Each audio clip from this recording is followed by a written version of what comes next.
Buenas noches, mi nombre es Rafael Juárez Torres de la materia de protección de datos personales y vamos a hablar sobre las principales funciones de las autoridades que regulan la protección de datos personales. De manera general, estas instituciones ayudan a los titulares de los datos personales a ejercer su derecho a la protección de estos, como a través de la difusión de contenidos, acciones de concientización, verificación de posibles incumplimientos y pues la protección de los derechos ARCO que vimos en clases pasadas. Pues para iniciar hay que explicar que hay diferentes tipos de autoridades. La principal a nivel nacional es el INAI, el Instituto Nacional de Transparencia, Acceso a la Información y Protección de Datos Personales. Existen otras autoridades como los organismos garantes y las autoridades reguladoras que vamos a explicar a detalle más adelante, y otras autoridades competentes. Ahora, ¿qué es una autoridad reguladora? Para iniciar con los tipos. Bueno, esta va a ser una autoridad que da regulación secundaria en coadyuvancia con el INAI. ¿Cuál es la diferencia? Bueno, a nivel nacional existen diferentes áreas, por ejemplo, el área de salud, el área de comercio, de transporte, etc.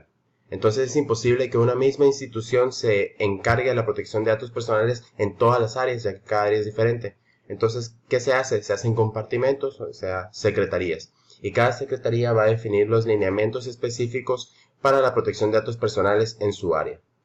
Entonces, ¿cuáles son las funciones y atribuciones que tienen estas autoridades reguladoras?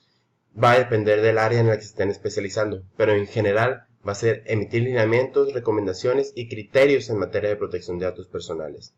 ¿Cómo lo va a hacer? Por medio de diferentes atribuciones. Por ejemplo, difundir el conocimiento respecto a la protección de datos personales, fomentando buenas prácticas comerciales en materia de protección de datos personales, emitiendo lineamientos en el área, teniendo un correcto registro de consumidores y verificando su correcto funcionamiento.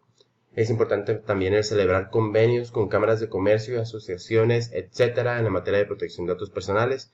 Y finalmente diseñar políticas y estudios que fomenten la modernización y operación eficiente del comercio electrónico. Esto es un ejemplo de la Secretaría de Economía. Cada secretaría tiene sus diferentes atribuciones. Ahora, ¿qué es un órgano garante? Como se cita, aquellos con autonomía constitucional especializados en materia de acceso a la información y protección de datos personales. Son instituciones totalmente autónomas que también cumplen con otras características, por ejemplo, que son independientes, son colegiados, especializados, imparciales y garantizan el correcto ejercicio de los derechos en la materia de protección de datos personales. Ahora, ¿cuáles son las funciones y atribuciones de un órgano garante? Pues van a ser diversas: conocer, sustanciar y resolver recursos de revisión interpuestos por los titulares de los datos personales, imponer las medidas para asegurar el cumplimiento de sus resoluciones, no solo decir la resolución, sino asegurarse que se cumpla, promover y difundir el ejercicio del derecho. Algo muy importante es las lenguas indígenas. Si una institución recibe un formato, por ejemplo ARCO, en una lengua indígena, debe responder en el mismo lenguaje. Y los grupos vulnerables pues también se deben de dar medios de accesibilidad eficientes para que no tengan una deficiente protección de datos personales.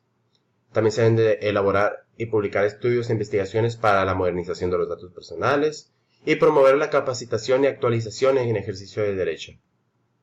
Ahora, ya que dijimos los diferentes tipos que existen de autoridades, vamos a hablar sobre ciertos procedimientos. Iniciamos con el procedimiento de protección de derechos.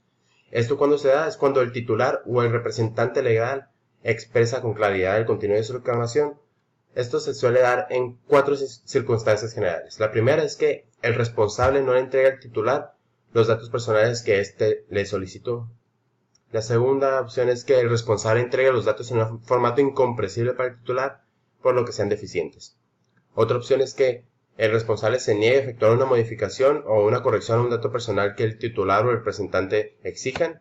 Y finalmente que el titular simplemente no esté conforme con la información que el responsable le entregó.